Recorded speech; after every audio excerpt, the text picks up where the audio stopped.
Wellness begins where play, pleasure, and the parasympathetic meet. You were born to be you, and you were born to be well. Your body is always trying to find its way back to health. Now, here's the host of Your Healing Playground with Dr. Tina Coopersmith. Good morning, good afternoon, good evening, whatever time it is for you. Welcome. You are listening to Your Healing Playground. I am your host, Dr. Tina Coopersmith, your witchy doctor, your change advocate, and today your truth teller. And we are on the Inspired Choices Network, where we inspire others to make the right choices. Today, you're stuck with me. I am alone today, not interviewing someone else, and I'm here to talk about stories versus truths. Because what we know, what we think we know, can possibly just be a story.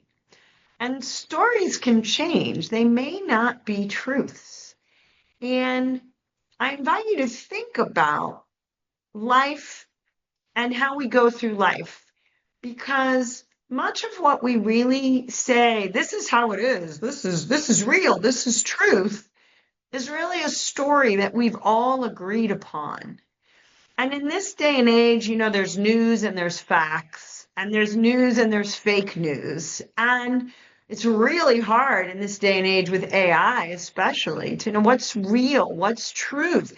Even photographs now can be changed and doctored, and is that real? People can add people to a photograph, There's the Epstein files, is it truth? Were they really caught in there? Is anything AI'd and doctored up? And I'm sure there are people who are going to think that someone played with the truth, because that seems to be what people are questioning all the time. But what if we go back to all of it, and what is a truth? Because there's 7 billion people on the planet, which means 7 billion different minds taking in the environment around them. And not to mention the truth that plants have and the truth that animals have. And, we're all taking in energy in the form of light, in the form of sound, in the form of smell, touch, taste, temperature, pressure. All of this is energy, different wavelengths and different forms of energy that are interacting with our body. Now, our body feels the energy. Sometimes we feel it as light through our eyes, wavelengths of sound through our ears, smells through our nose, taste, right? Now, if anyone's ever had a cold, you might notice that things don't taste the same, because smell and taste actually interact. They're synergistic. If you had COVID, you learned that you can still be completely you, and you can lose your sense of taste and maybe smell. So reality changes, because all of a sudden then you go through life perhaps and you no longer smell things, and your reality is different because you no longer have smell as a sense that takes you back to history in your own historical knowledge of what you have experienced before. I always think about this, like dogs have an incredible sense of smell. So their map of Earth and reality is, imagine they were to draw a map of their neighborhood. It would be like, pretty little dog is here, funny skunk lives here, and, there's honey smell over here. Like, they probably smell and design a map in their brain, which leads them to places based on their reality with a heightened sense of smell. Now, mind mapping, my reality versus your reality. Always, if our brains tried to take in all the bits of information of all the wavelengths of sound and taste and touch and smell and light and everything in our environment, we might get incredibly overwhelmed and really not be able to function because our mind was so distracted by all the different energy coming in. And so the mind learns to filter things. And therefore, it makes a mind map. It distorts, it deletes, it dampens, it literally chooses what sounds are important to hear, what smells are important to notice. My cats love to destroy my house because they like to mark their neighborhood with their smell. When I walk into my house, sometimes the smell is pungent and I can't stand it and I really want to get rid of my cats. But ironically, as I sit in the house longer, my nose adapts and it no longer has the same abhorrent sense of smell that I had initially. And some people come over to my house and they don't notice the smell that makes me want to gift my cats to some other folks sometimes. And so, again, my sense of smell is heightened and I notice things that others don't. A dog's sense of smell is so much more than mine. And when I sit in a place for a while, my sense of smell changes. And so my reality changes, right? A bat has an intense sense of hearing. So if they were to make a map, it would all be based on the sounds that they're hearing. And indeed, they can fly and hunt based on their sense of sound, right? So my mind map is different than your mind map. We've all seen funny maps as well. I grew up in New York, and there's lots of maps of the United States and the world where New York City is absolutely front and center, larger than life, and everything else in the Northern Hemisphere and the Europe and stuff's tiny, and Manhattan is huge. Now, if you go to Texas, they have a very different map, and they sell maps where Texas is really large, right? And I'm bringing this up out of fun and silliness, but it's true that what you bring into your mind is unique to you, your viewpoint, and how you interpreted what you experience. Two people can experience the same event. For one, they're incredibly traumatized. And for another one, it was a disheartening, disquieting, difficult event, but they don't carry it with them as a life-changing trauma. And why can two people have such diametrically opposed experiences? Well, it starts with what happened before and how their brains were wired to take the sight, sound, thought, image, emotion in, and simultaneously the tools they used to process what they were feeling in the immediate aftermath of what happened. And so, not infrequently, if something bad happens, but you have supportive people around you to remind you that you're strong enough to get through this, that they will be there for you, that somewhere in this you will find, the pot of gold at the end of the rainbow or the rainbow at the end of a bad rainstorm, that some kernel of meaning and purpose will be made out of this tragic event. Then you start growing new interpretations, new meanings. Also, if it was very traumatic, someone may be very wise and tell you, you know what? Animals in the wild shake violently when they've escaped death. And humans would be wise if they did the same. But most of us don't know to do that. So I recently spoke to someone who saw an intruder in their house and had to get them to leave. And that is very, very traumatic and very destabilizing. And how can I feel safe in my own home when someone just came into my home? What if I didn't scream? Maybe they would have hurt me. Would they have hurt my children? Would they have stolen things? Like all of those questions come up of, oh my gosh, what just happened? Am I safe?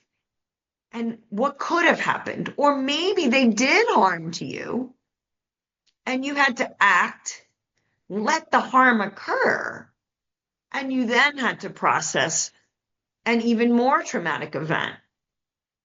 Well, if you didn't know that shaking, feeling the event, screaming about the event, processing the event, maybe with art or music or dance or rage or whatever needs to come out energetically, then the energy would be stuck in your body. You'd have a story about what happened, and you'd have trauma stuck in the cells of your body. But it's really, so number one, how we interpret the event is critical. And then the story we tell about the event is critical. If someone breaks into your house and then they flee, your mind is stuck wondering, would they have hurt you? Why did they come in? Were they confused and they thought it was their house and they were drunk and they tried to get into their house because they lost their key? Were they gonna steal good? Like, there's so much stories that we tell ourselves because we're trying to fill in the blanks and the gaps of what we don't know. And I'm reminded right now, I'm watching a show that takes place in the 1700s, and there's a shipwreck, and the town goes to the beach and steals the goods that came on the shore from the shipwreck. And the elite and the gentry want to punish the poor people in the town for stealing all the goods. And one of the gentry stands up and said, I'm sorry, if food and clothing show up on a public beach and you're starving and don't have money to buy clothes or shoes and you don't know who owns it, is it theft?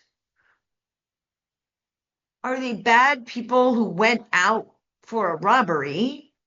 Or was this sort of the universe gifting the poor a way to eat? And can you have compassion for people who are starving that steal food because they're starving? And so when you don't know the truth, you make up a story.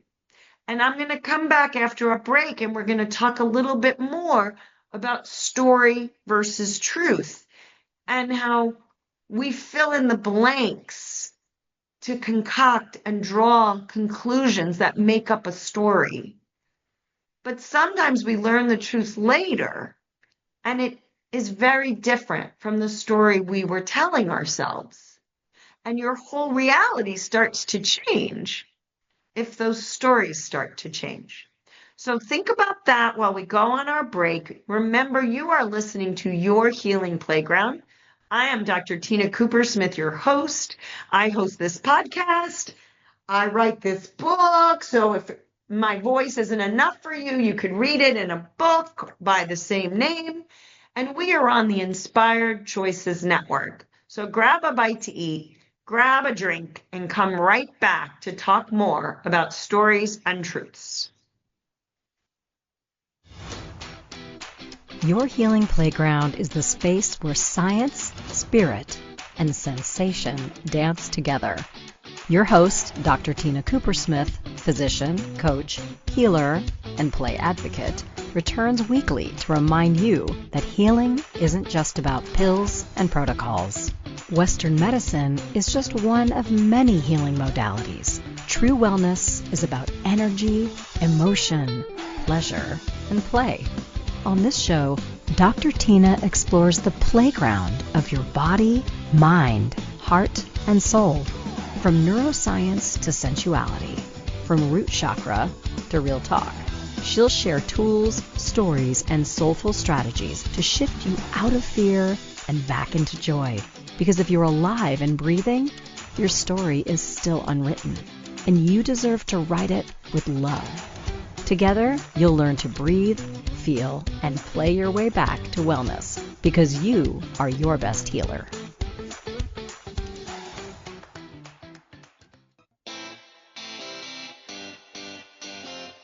Are you a subject matter expert? Are you here to share your expertise with an audience waiting to hear from you in only the way you can deliver? Are you ready to have your voice amplified across the airwaves? Inspired Choices Network has a global radio platform, streaming to millions of people across the world. Professionally produced and supported by an accomplished team every step of the way, you can broadcast from anywhere in the world, knowing your voice matters, and we ensure it is delivered with ease and efficiency. Eager to hear your message, the world awaits. Contact us today to become an Inspired Choices Network radio host.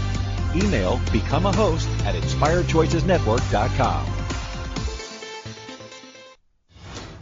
This is Your Healing Playground with Dr. Tina Coopersmith. To participate in the program, join the live studio audience in our chat room at inspiredchoicesnetwork.com. You can also send an email to info@womensreproduction.com. Now, back to our program. Welcome back, my friends. Once again, this is Your Healing Playground, a podcast hosted by myself, Dr. Tina Coopersmith. We are on the Inspired Choices Network. I am a doctor and speaker and author, just published Your Healing Playground, the book version, basically, of the beginnings of my podcast. And I would invite you to buy it or listen to old podcasts. Perhaps you can go online and listen to podcasts, rate the podcast 5 stars, share it with your friends, share the book, buy the book. It is a bestseller, #1 in women's spirituality, but I say it is not just for women, it is for men, and is not just for people who are spiritual, really. So anyway, we were talking, or I was talking, because I'm monologuing it today, about stories versus truths. And one person taught me, I think his name was Frederick Learman, and I heard him a while ago, and he talked about the difference between understanding and overstanding. And we're sent to school to learn, but to understand what we are children in schools where the adults are teaching us, the underlings, the stuff that they know to be true. And they are teaching it as gospel, as not church gospel, but as doctrine, as this is what they know. This is how you do math. This is how you do English. This is history, right? And that's understanding from the generations above you and the stories that they agreed on were true. And the history of those people and before them and before them. But I invite you that overstanding is actually when you get a direct experience of truth from within your body, from your own personal direct experience. It's like you sit, you may be in meditation or in silence. There are people who do dark retreats. There are people who do quiet retreats. And there are people who do retreats where you're clearing your mind. And all of a sudden you have like this direct knowing, this embodied feeling of, oh, I get it now. and I get it this way versus this way. Or perhaps you're a scientist and you're observing nature over and over again. Keep staying with a curious eye, and you all of a sudden see what's in front of you from a new personal way of looking at it that is sort of overstanding. It's like from above, it just came down in you, and you know that it's true because you just see it. And I invite that both are true and both can be false, in that one is an overstanding, which is a truth for you. It's a direct experience of truth that is 100% true for you. Doesn't always mean it's true for other people, perhaps. And then understandings, very much, we've consented to go to school and be taught by the generation above us and the generation above them truths, sciences. And yet I remember my mom was a math teacher, and somewhere along the way, they came up with a way to teach arithmetic or division to young kids, and they called it new math. Math is math, right? But is it? And so there was a new way to help kids understand math and their numbers and multiplication and division. There was a time when people 100% agreed that the earth was the center of the universe and the earth was square. Until scientists were observing and observing and observing nature, and they started looking at the sailboats as they left the horizon, and they realized it wasn't like the sailboat went and fell off a cliff. It gradually moved, and that meant it was a circle and not a square and a cliff. And all of a sudden the earth was round, and of course we've now gone into space and seen the earth is indeed a sphere. We now know that there is Earth's gravity, but the sun has its own energy, and the sun is at the center of a solar system, and the gravitational pull and the magnetic attraction between the planets and the atoms in the sky and the earth keep the rotation of the planets, and our whole version and view of the solar system changed. So science is always advancing and always changing. And I invite in even things that were magical before become science with time. So for many years in the healing realm, people who meditated said meditation was good for your heart, and I'm healthy, and I'm healthier now that I meditate. And doctors thought, this is insane. What is this? It's woo-woo, right? They're just sitting and doing nothing. How does that affect anything? And then they started to scientifically study it. And literally, especially the monks in Tibet and Nepal, who are very, very strong, seasoned practice meditators, have been put in functional MRIs, and their brains are mapped and changed, and they get to different brain waves.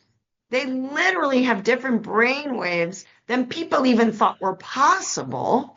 And now we're learning that when people meditate, their brain waves change, their energy state changes, the vibrational vibration of the molecules in their body changes, and that lowers blood pressure, lowers heart rate.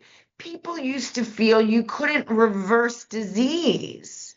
And yet there's all these N of 1 studies of people whose heart disease went away, cancers that disappeared, autoimmune diseases that were controlled. And people still think, oh, well, that's just a one-off. Well, it's still somewhat magical of how these people are healing themselves. And yet I invite all of us to realize that beyond what we can explain scientifically, is the story that we say it's magical or it can't be until science proves that it can be. And so science is having a scientific, rational explanation for things that we now have the science to explain with science and maths and physics.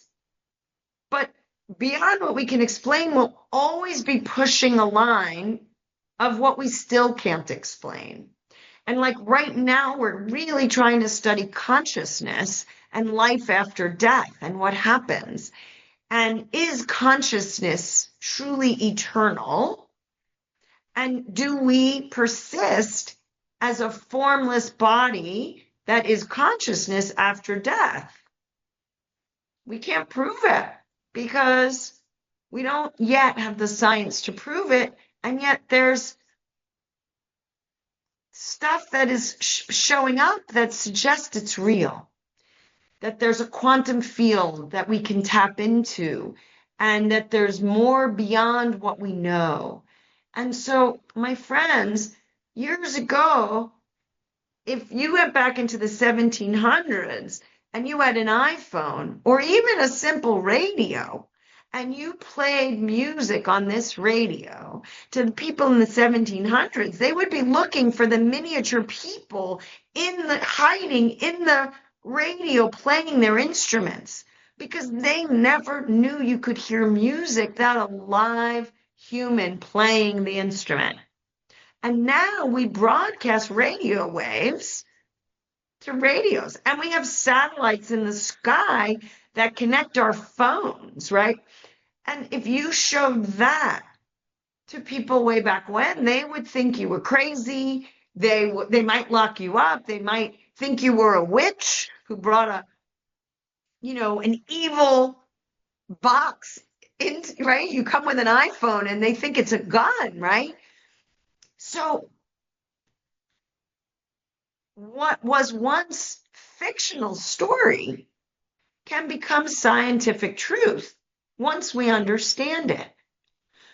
But similarly, what we once thought were deep truths, humans die and there is no consciousness, there's no life after death. We're still debating that for 5,000 years. The mystics kept talking about it. Do caterpillars know they're going to become butterflies? They think they're dying probably when they get stuck in a cocoon and they're flapping their wings, terrorized probably, and all they know to do is to just try and escape this cocoon and flap their wings because they're locked in a cage. And finally they fly and they become beautiful butterflies. And ironically, if you help them out of their chrysalis, they'll never be able to fly. What if your next traumatic, horrible story of what you're going through was you being the caterpillar stuck in a cage in a chrysalis, and you had to build a new superpower, a new tool, a new muscle that was going to change everything about how you live life, that was going to help you get along better with people, that was going to help you propel you from one low-paying job to a high-paying job. What if the fear of AI is terrorizing many of us, and we don't know if we're going to come out on the other side a year from now, 5 years from now, 20 years from now, all humans out of a job, enslaved by AI, reproducing by cattle farming, which is the IVF farms, no more pleasure for humans. We'll all be doing hard labor because all the white collar jobs AI does better than us, and they enslave us to be oxen growing crops. Or we're going to be living in a new society where everybody gets along and sits around a fireplace roasting marshmallows because we utilize AI to farm for us, grow our foods, do heavy labor, and we get to sit in connection with other humans, enjoying sunrises, sunsets. And maybe we have universal money for everybody, so everybody has food, water, shelter, and rights to health care. And we live like in Burning Man without dollars and cents and struggle. We share all the art. So we don't know what's on the other side of this scary, traumatic change that's happening in society right now with AI. So what's fact?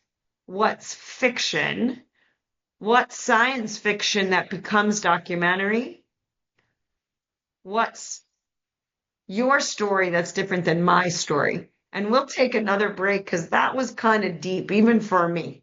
And I like to go deep if any of you ever listen to me. Remember, you are listening to Your Healing Playground. I am your host, Dr. Tina Coopersmith, and we are on the Inspired Choices Network. Your Healing Playground is the space where science, spirit, and sensation dance together. Your host, Dr. Tina Coopersmith, physician, coach, healer, and play advocate, returns weekly to remind you that healing isn't just about pills and protocols. Western medicine is just one of many healing modalities. True wellness is about energy, emotion, pleasure, and play. On this show, Dr. Tina explores the playground of your body, mind, heart, and soul. From neuroscience to sensuality, from root chakra to real talk.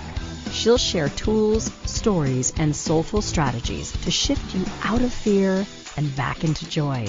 Because if you're alive and breathing, your story is still unwritten, and you deserve to write it with love. Together, you'll learn to breathe, feel, and play your way back to wellness, because you are your best healer.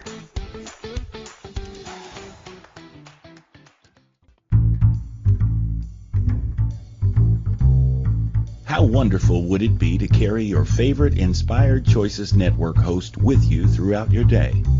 Well, now you can. Inspired Choices Network now has its very own mobile app. Our free app offers live streaming shows, along with thousands of podcasts and TV episodes. Our shows cover a wide variety of topics. Whether you're waking up with us, carrying us through the day, and taking us to bed with you, we're always here for you to enjoy. We're easy to find. Just search for Inspired Choices Network in the Apple App Store or Google Play Store. This is Your Healing Playground with Dr. Tina Coopersmith. To participate in the program, join the live studio audience in our chat room at inspiredchoicesnetwork.com. You can also send an email to info@womensreproduction.com. Now, back to our program.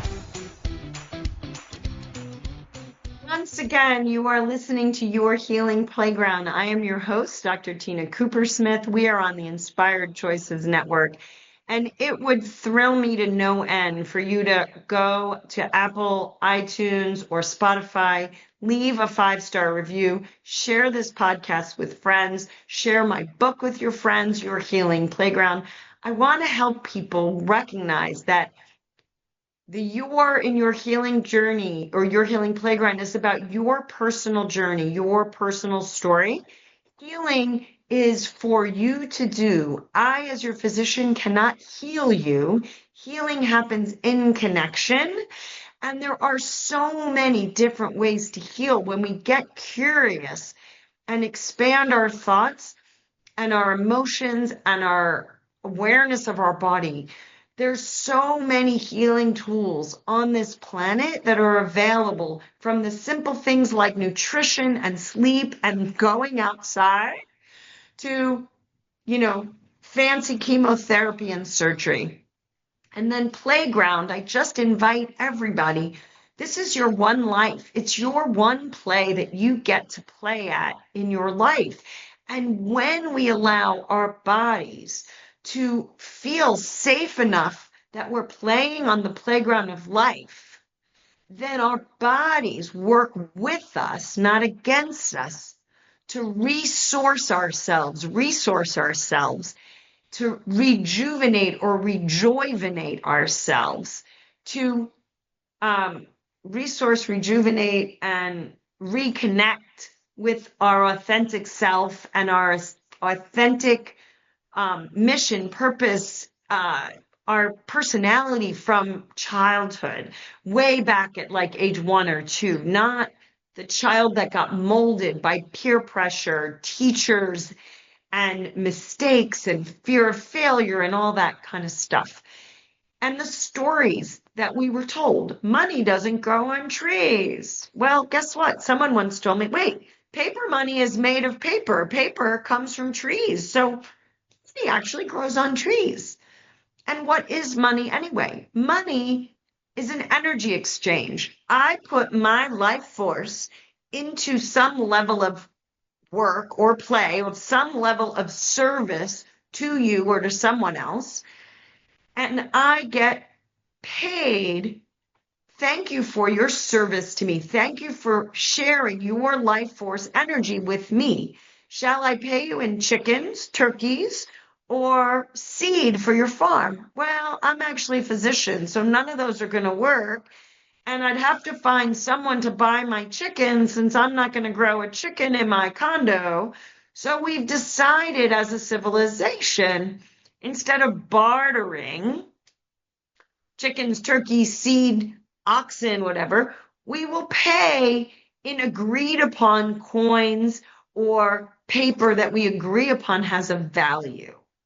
That value in a lot of ways is the value of your life energy, your life force energy that went into whatever service you performed, or you worked really hard and you bought something that was made by someone else. They put their life force into making pottery or art or silverware. In the old days, it was silver out of silverware. Someone had to mine the silver, and we bought silver for silverware.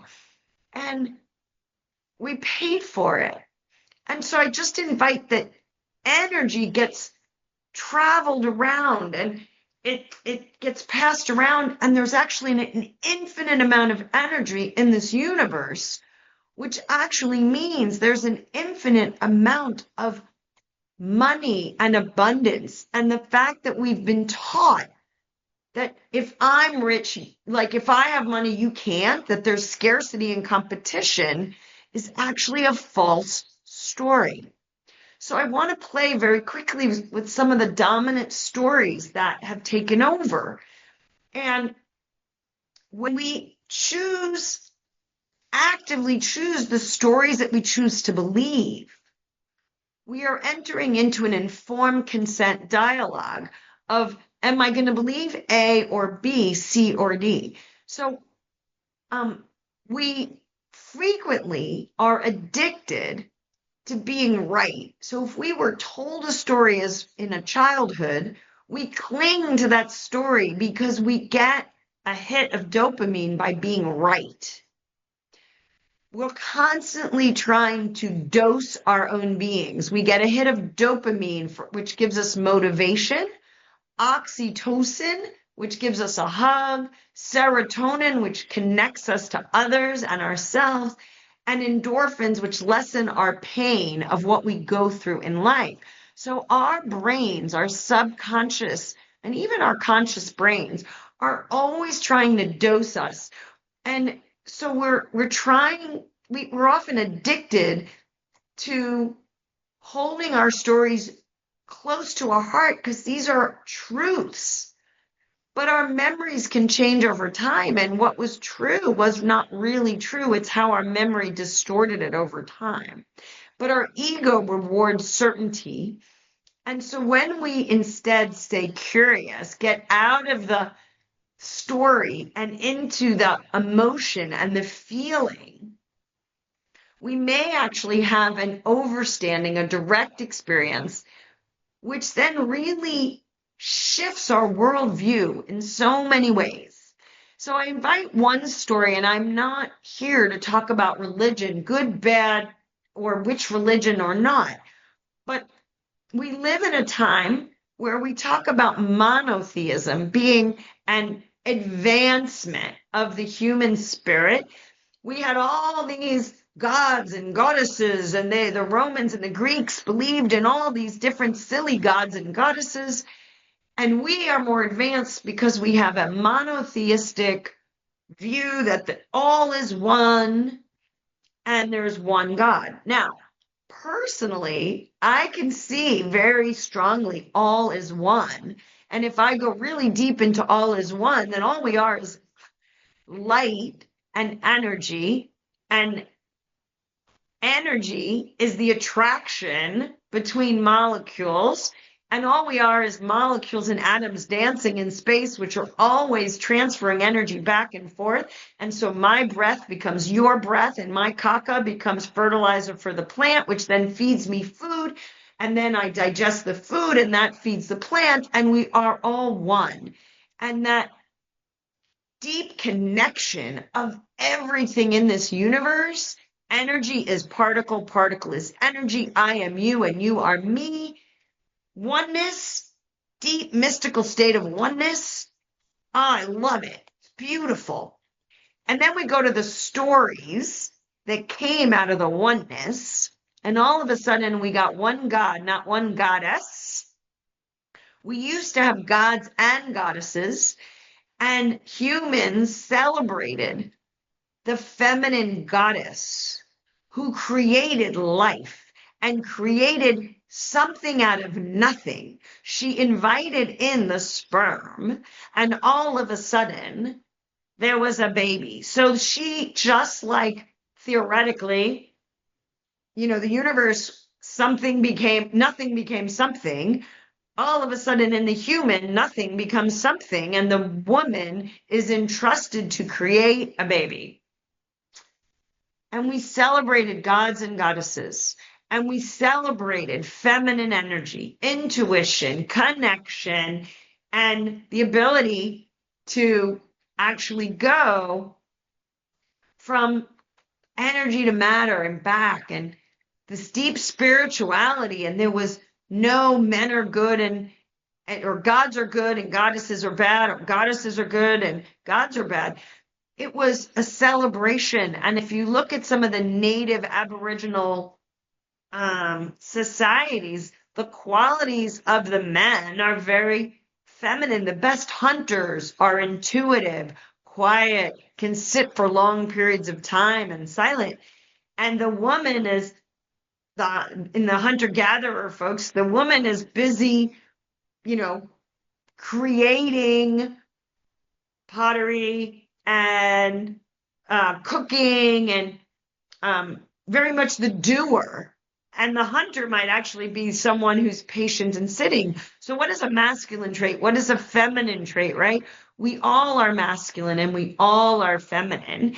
And the ancients celebrated the masculine and the feminine coming together.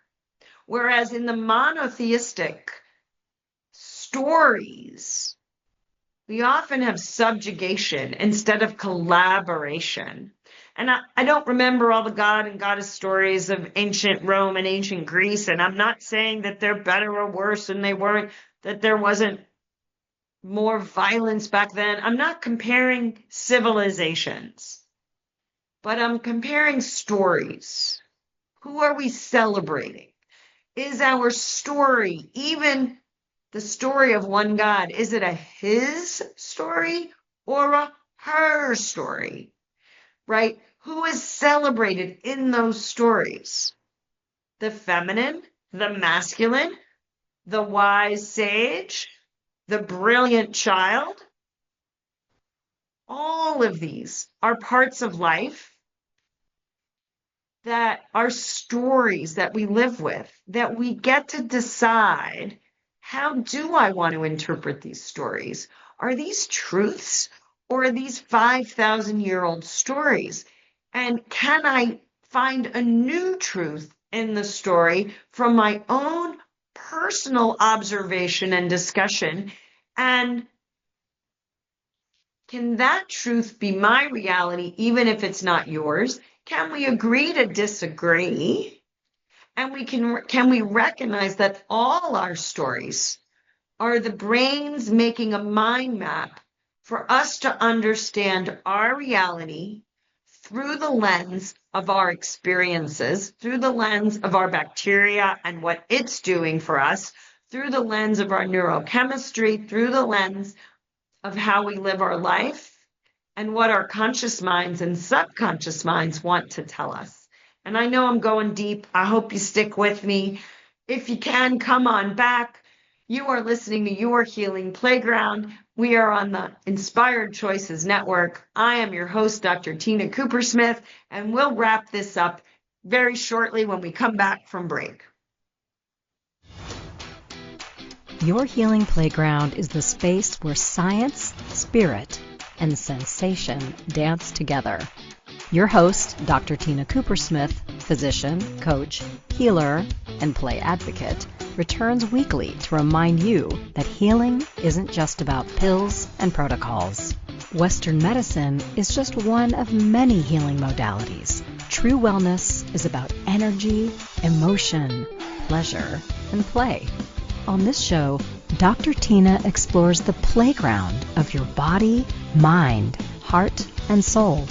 From neuroscience to sensuality, from root chakra to real talk. She'll share tools, stories, and soulful strategies to shift you out of fear and back into joy. Because if you're alive and breathing, your story is still unwritten, and you deserve to write it with love. Together, you'll learn to breathe, feel, and play your way back to wellness, because you are your best healer.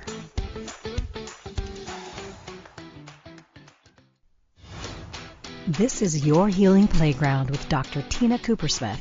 To participate in the program, join the live studio audience in our chat room at inspiredchoicesnetwork.com. You can also send an email to info@womensreproduction.com. Now, back to our program.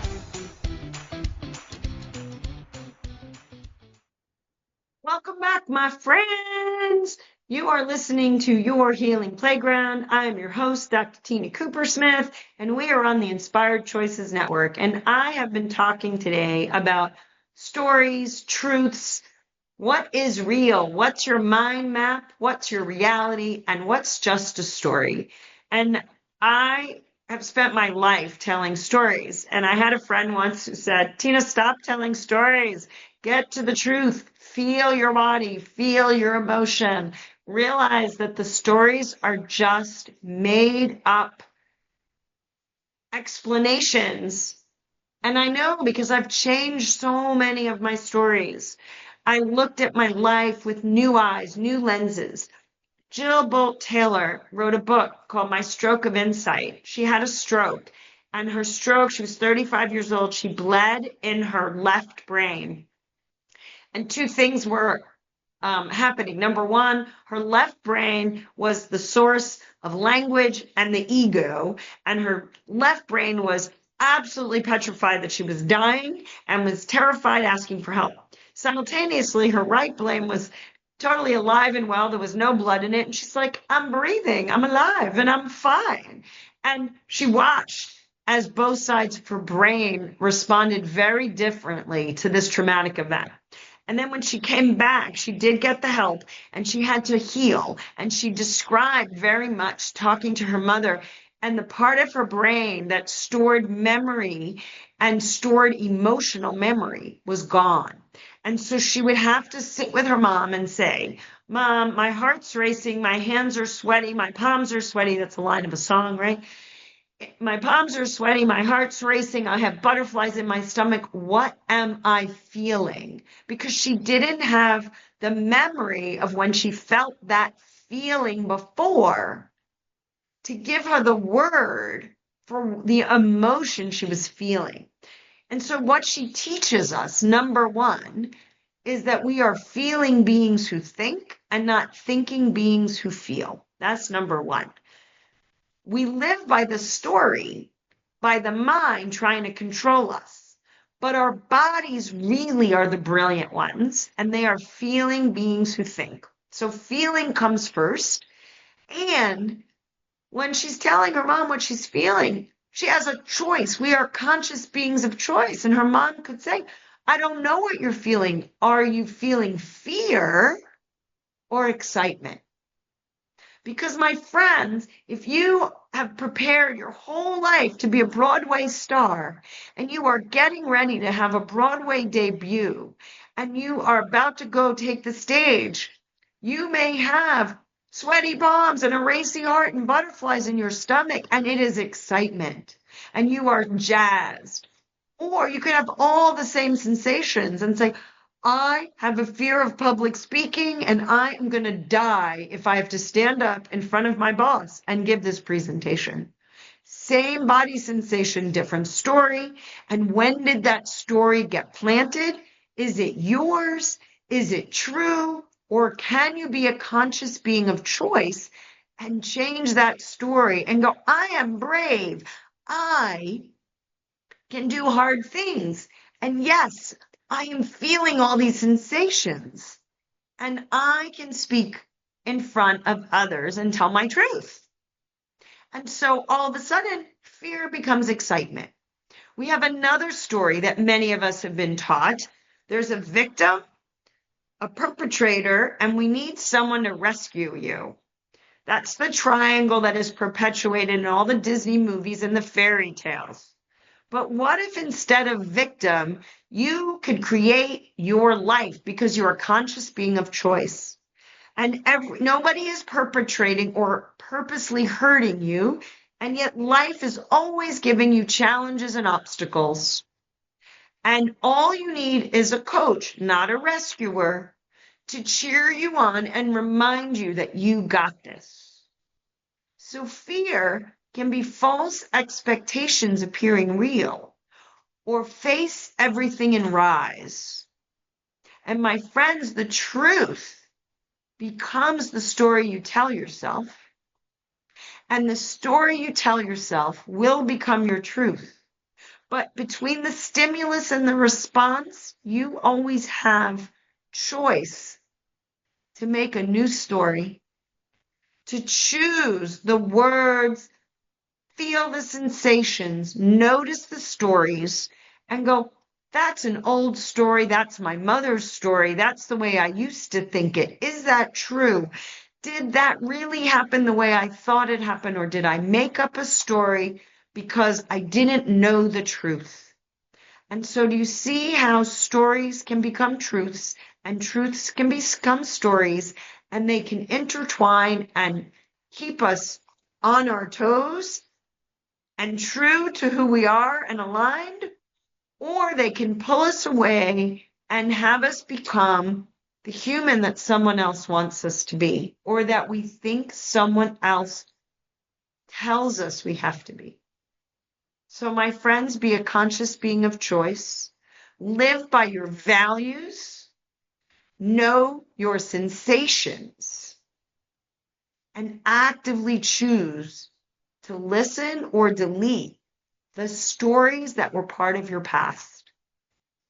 Because truly, the only truth is this moment right now.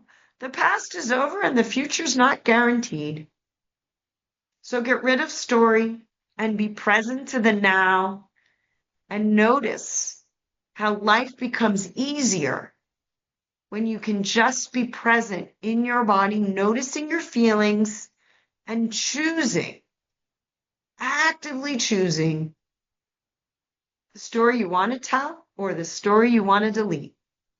So, my friends, live your best life. Be a conscious being of choice.